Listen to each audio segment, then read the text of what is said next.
Hello बच्चों, कैसे हैं आप बच्चों। आज हम पढ़ रहे हैं कक्षा 8 सामाजिक अध्ययन के अंतर्गत संसाधन एवं विकास विषय का 5वां पाठ मानव संसाधन। आप देख रहे हैं बच्चों, यहाँ पर ध्यान दें बच्चों, हम आपको बताएंगे इस पाठ से संबंधित प्रश्नों के उत्तर। लेकिन याद रहे, एक बार पाठ को जरूर पढ़ लें ताकि आपको जो यहाँ पर प्रश्नों के उत्तर बताए जाएंगे उन्हें आप अच्छे से समझ सकें। शुरू करते हैं इस पाठ से संबंधित प्रश्नों के उत्तर जानना। तो सबसे पहला प्रश्न है बच्चों आपका, यहाँ पर आप ध्यान देंगे, निम्नलिखित प्रश्नों के उत्तर दीजिए। और फर्स्ट जो क्वेश्चन है आपका, पहला प्रश्न है, यहाँ पर पूछा है लोगों को एक संसाधन क्यों समझा जाता है। तो क्या आप जानते हैं क्यों समझा जाता है बच्चों? आपने पाठ पढ़ा होगा। चलिए उत्तर देख लेते हैं। उत्तर में आप लिख सकते हैं लोगों को संसाधन इसलिए माना जाता है क्योंकि मानव अपनी आवश्यकताओं और योग्यताओं द्वारा प्रकृति में उपलब्ध वस्तुओं को संसाधन में परिवर्तित करता है। ठीक है ना, आप समझ गए। तो इस प्रकार से आप अपना उत्तर लिख सकते हैं। ये आपका फर्स्ट क्वेश्चन है बच्चों और उसका उत्तर आप लिखें। सेकेंड क्वेश्चन है बच्चों, विश्व में जनसंख्या के असमान वितरण के क्या कारण है। कहीं ज़्यादा जनसंख्या है, कहीं कम है, तो इसके क्या कारण है, चलिए जान लेते हैं। उत्तर है जनसंख्या के असमान वितरण के कारण। और यहाँ पर आप हेडिंग डालेंगे और सबसे पहला कारण लिखेंगे भौगोलिक कारक। क्या लिखेंगे? भौगोलिक कारक।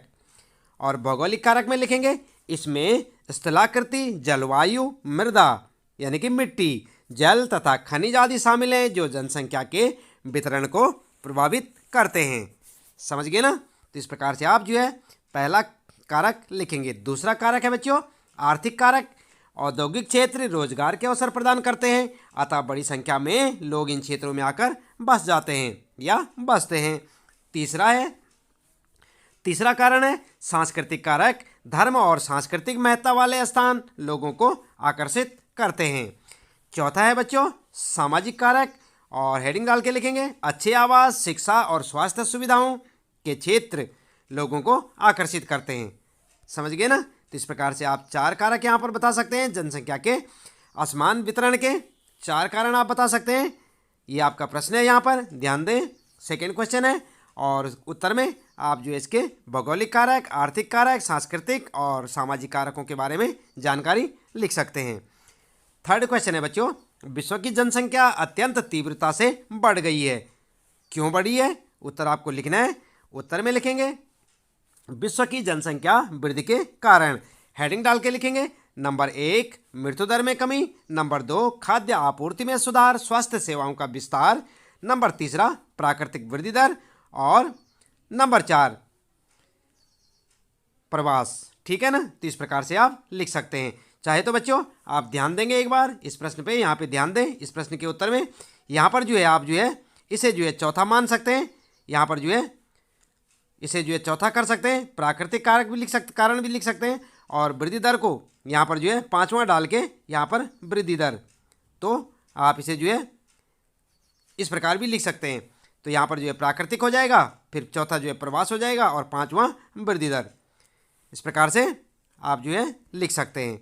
तो विश्व की जनसंख्या की वृद्धि के ये सब कारण हैं।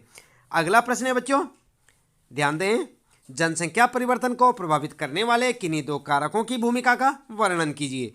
तो आपने वर्णन करना है 2 कारकों का। तो उत्तर में लिखेंगे जनसंख्या परिवर्तन को प्रभावित करने वाले कारक और हेडिंग डाल के लिख दें। क्या लिखेंगे? नंबर 1 कारक है जन्म दर, यानी कि जिसे प्रति 1000 व्यक्ति पर 1 वर्ष में जीवित जन्म लेने वाले बच्चों की संख्या के रूप में मापा जाता है। तो पहला तो ये है कारक। दूसरा है मृत्यु दर।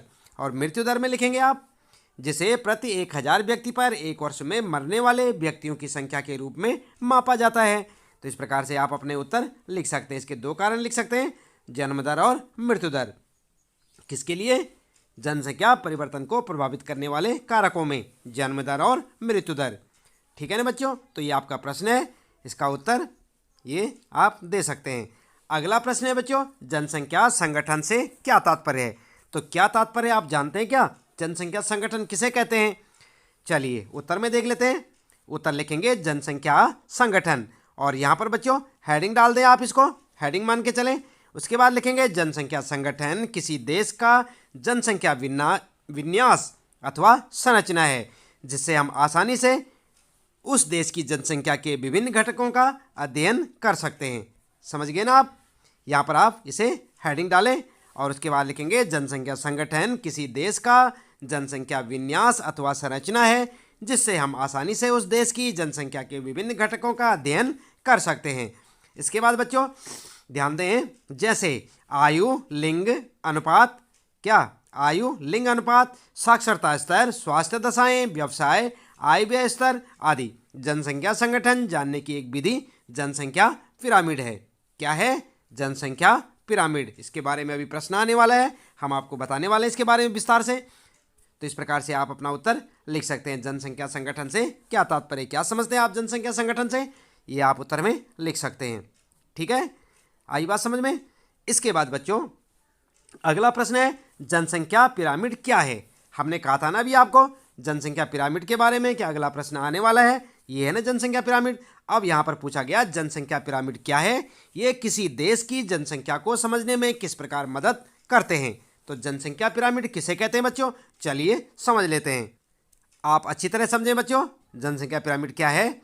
उत्तर में आप लिखेंगे सबसे पहले हेडिंग डाल के जनसंख्या पिरामिड। क्या लिखेंगे? जनसंख्या पिरामिड।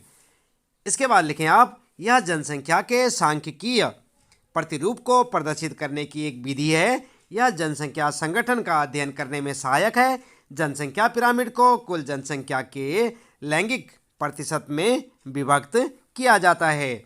इससे कुल जनसंख्या से लैंगिक प्रतिशत ज्ञात किया जा सकता है। जनसंख्या पिरामिड का आधार जन्मे शिशुओं की स्थिति को दिखाता है।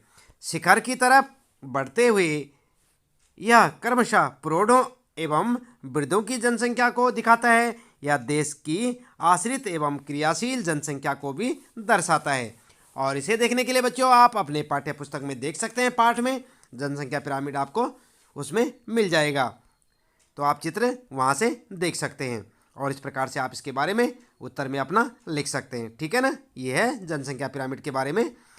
अगला प्रश्न है बच्चों सही को, जो सही उत्तर होगा यहाँ पर ध्यान दें, सही उत्तर क्या लिखेंगे यहाँ पर, सही उत्तर को चिन्हित कीजिए। क्या करें? सही उत्तर को आपने बताना है यहाँ पर। तो सही उत्तर में सही का चिन्ह लगाना आपने। और सबसे पहला प्रश्न आपके लिए जनसंख्या वितरण शब्द से क्या तात्पर्य है। तो जनसंख्या वितरण शब्द से आप क्या समझते हैं। और 3 ऑप्शन आपके लिए क, ख और ग। कितने ऑप्शन हैं? 3। किसी विशिष्ट क्षेत्र में समय के साथ जनसंख्या में किस प्रकार परिवर्तन होता है, नंबर 1। नंबर दूसरा ख वाला, किसी विशिष्ट क्षेत्र में जन्म लेने वाले लोगों की संख्या के संदर्भ में मृत्यु प्राप्त करने वाले लोगों की संख्या। या थर्ड ऑप्शन है यहाँ पर आपके लिए, किसी दिए हुए क्षेत्र में लोग किस रूप में वितरित हैं। तो इसमें कौन सा ऑप्शन आपके लिए सही होगा बच्चों? उत्तर लिखेंगे ग वाला, किसी दिए हुए क्षेत्र में लोग किस प्रकार से वितरित हैं, यानी कि इस पे आप सही का चिन्ह लगाएंगे। किस पे बच्चों? ग वाले पे। ये वाला ऑप्शन आपका करेक्ट है, यानी कि सही है। ठीक है ना। तो पहले प्रश्न में जनसंख्या वितरण शब्द से क्या तात्पर्य है, इसका ग वाला ऑप्शन सही है, याद रखें बच्चों। अगला है सेकेंड क्वेश्चन है बच्चों, वे 3 मुख्य कारक कौन से हैं जिनसे के जनसंख्या में परिवर्तन होता है। तो वो कौन से 3 कारक हैं जिनसे जनसंख्या में परिवर्तन होता है बच्चों? इन 3 कारकों में से आपने बताना है। क ख ग में से एक ऑप्शन सही है, तो कह देखते हैं जन्म मृत्यु और विवाह, दूसरा है जन्म मृत्यु और प्रवास, तीसरा है जन्म मृत्यु और जीवन प्रत्याशा। तो आपका सही ऑप्शन कौन सा होगा? ख वाला। कौन सा है बच्चों? ये वाला आपका सही है। इस पे आप सही का चिन्ह लगा सकते हैं, जन्म मृत्यु और प्रवास पे। ठीक है ना। इसके बाद अगला प्रश्न है बच्चों, थर्ड वाला है 1999 में विश्व की जनसंख्या हो गई तो कितनी हो गई थी। 3 ऑप्शन है यहाँ पर। 1999 में विश्व की जनसंख्या कितनी थी? 1 अरब थी, 3 अरब या 6 अरब। तो उत्तर में क्या होगा आपका, आप देख रहे हैं यहाँ पर, ये आपका उत्तर कितनी थी? 6 अरब। तो उत्तर आपका सही कौन सा होगा? 6 अरब। इस पर आप जो है सही का चिन्ह लगा सकते हैं ग वाले ऑप्शन पे। देख रहे हैं ना आप यहाँ पर, ग वाला ऑप्शन आपका सही है। अगला है बच्चों प्रश्न, जनसंख्या पिरामिड क्या है। तो क्या है जनसंख्या पिरामिड? 3 ऑप्शन आपके लिए मिलेंगे आपको आपकी पाठ्य पुस्तक में। ये 3 ऑप्शन है, क है, ख है और ग है। इनमें से एक सही होगा। कौन सा सही होगा आइए जान लेते हैं। सबसे पहला है जनसंख्या का आयुलिंग संगठन का आलेखीकरण, आलेखीय निरूपण। ख वाला है जब किसी क्षेत्र को जनघनत्व इतना बढ़ जाता है कि लोग ऊंची इमारतों में रहते हैं। ग वाला है बड़े नगरीय क्षेत्रों में जनसंख्या वितरण का प्रतिरूप। तो इनमें से कौन सा सही है बच्चों? चलिए उत्तर में देख लेते हैं। जनसंख्या का आयुलिंग संगठन का आलेखीय निरूपण, यानी कि हमारे पास क वाला ऑप्शन सही है। आप इस पे सही का चिन्ह लगा सकते हैं। आई बात समझ में? किस पे? इस वाले प्रश्न क्या यहाँ पर देख सकते हैं आप, ये है आपका प्रश्न बच्चों, और ऑप्शन सही इसका ये वाला है, फर्स्ट वाला क वाला आपका सही ऑप्शन होगा। इसके बाद बच्चों ध्यान दें, यहाँ पर जो है अगला प्रश्न है आपका, नीचे दिए गए शब्दों का उपयोग करके वाक्यों को पूरा कीजिए। और यहाँ पर शब्द ये हैं बिरले, अनुकूल, प्रति, कृत्रिम, उर्वर, प्राकृतिक, चरम और घना। तो इनमें से आपने जो है सही सही शब्द चुनकर नीचे यहाँ पर दिए हुए पैराग्राफ में यहाँ पर भरने हैं। ये देख रहे हैं ना आप, यहाँ पर ये खाली जगह है आपके लिए। तो इनमें आपने जो है शब्द भरने हैं। कौन कौन से भरेंगे आप? तो यहाँ पर देख रहे हैं आप, जब लोग किसी क्षेत्र की ओर आकर्षित होते हैं तब यह यहाँ पे भरना है आपको। बसा हुआ बन जाता है, इसे प्रभावित करने वाले कारकों के अंतर्गत यहाँ पर फिर खाली है। जलवायु, संसाधनों की आपूर्ति और फिर यहाँ पर जमीन आते हैं। तो यहाँ पर क्या भरेंगे आप? कितने ऑप्शन है आपके पास? आपने ध्यान दिया, 1 2 3 4, 4 जगह पे आपको 4 शब्द भरने हैं। और किस में से भरने हैं? इनमें से। तो आपको लगता है कि कौन कौन से इनमें आएगा? चलिए देख लेते हैं उत्तर में। आप इसी प्रकार से भरें। और पहले में भरेंगे आप घना, दूसरे में अनुकूल, तीसरे में प्राकृतिक और चौथे में उर्वर। घना, अनुकूल, प्राकृतिक और उर्वर। तो इसमें क्या भरेंगे? घना, पहले वाले में घना, ठीक है ना। और इसी प्रकार से दूसरे वाले में यहाँ पर अनुकूल और यहाँ पर प्राकृतिक और यहाँ पर उर्वर। तो आई ना बात समझ में? इस प्रकार से आप इन चारों जगहों में 4 प्रकार के शब्दों को भर सकते हैं और ये आपका उत्तर हो जाएगा। ठीक है बच्चों। अगला है बच्चों प्रश्न यहाँ पर क्रियाकलाप से संबंधित प्रश्न है, एक्टिविटीज का आपके लिए।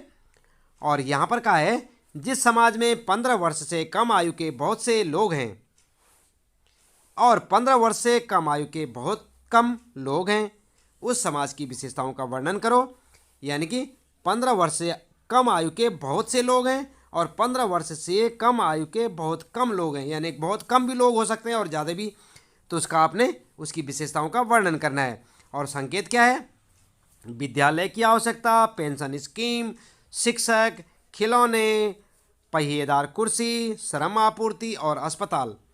इन शब्दों के साथ आप ध्यान दें, आपको विशेषताएं बतानी हैं। तो उत्तर में आप क्या लिखेंगे? आप सबसे पहले लिखेंगे उत्तर और सबसे पहले लिखेंगे 15 वर्ष से कम आयु के बहुत से लोग, जिस समाज में उसकी क्या विशेषताएं होंगी। तो इस प्रकार से आप हेडिंग डालें और हेडिंग डालने के बाद लिखें नंबर 1 विद्यालय की आवश्यकता अधिक क्योंकि बच्चे अधिक हैं। नंबर 2 शिक्षक की अधिक आवश्यकता। नंबर 3 लिखेंगे खिलौनों की अधिक आवश्यकता क्योंकि समाज में जब व्यक्ति ज़्यादा होंगे तो ज़्यादा चीज़ों की ज़रूरत पड़ेगी ना बच्चों। चौथा लिखेंगे अस्पताल की कम आवश्यकता, पहिएदार कुर्सी की कम आवश्यकता और पेंशन स्कीम की कम आवश्यकता और श्रम आपूर्ति कम। ठीक है ना। और अगला लिखेंगे अब 15 वर्ष से कम आयु के बहुत कम लोग। अगर बहुत कम लोग होंगे तो उनके लिए समाज में बुजुर्गों की संख्या अधिक होगी, इसलिए विद्यालयों व शिक्षकों की कम आवश्यकता होगी। दूसरा पॉइंट लिखेंगे पेंशन स्कीम की अधिक आवश्यकता होगी। तीसरा पॉइंट लिखेंगे खिलौनों की कम आवश्यकता होगी क्योंकि बच्चे कम हैं 15 साल से कम उम्र के। और पहिएदार कुर्सी की अधिक आवश्यकता, श्रम पूर्ति अधिक होगी। और पांचवा लिखेंगे अस्पताल की अधिक आवश्यकता क्योंकि 15 साल से जो ज़्यादा एज वाले ज़्यादा होंगे तो बीमार भी ज़्यादा पड़ेंगे, तो अस्पतालों की आवश्यकता अधिक होगी। तो इस प्रकार से बच्चों आप अपने इस प्रश्न का उत्तर लिख सकते हैं। ये है आपका प्रश्न, आप ध्यान दें क्रियाकलाप में, और उसका उत्तर आप इस प्रकार से लिख सकते हैं। ठीक है ना बच्चों। तो बच्चों इसी प्रश्न के साथ यहाँ पर इस पाठ से संबंधित प्रश्नों के उत्तर समाप्त होते हैं।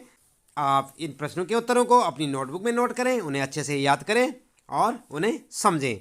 तो बच्चों यदि अभी तक आपने चैनल को सब्सक्राइब नहीं किया तो सब्सक्राइब अवश्य कर दें, बेल आइकन दबा दें और इसी प्रकार लगातार देखते रहे अपने सारे पाठों के प्रश्न उत्तर। आप जो है प्ले लिस्ट में जाकर देख सकते हैं। आपको कक्षा 8